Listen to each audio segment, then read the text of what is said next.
இல்லாத ஊரிலே அடியான் பூ கேட்பதில்லை. பெண் இல்லாத கொடிதான் பூ பூப்பதில்லை. உன் புடவை முந்தானை சாய்ந்ததில் இந்த பூமி பூ பூத்தது.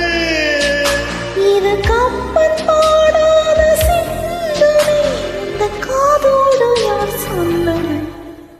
புது வெள்ளை மழை இங்கு பொழிகின்றது. இந்த கொள்ளை நீரோடு நனைகின்றது. இங்கு சொல்லாத இடம் கூட குளிர்கின்றது. மனம் சூடான இடம் தேடி அலைகின்றது. புது வெள்ளை மழை இங்கு பொழிகின்றது.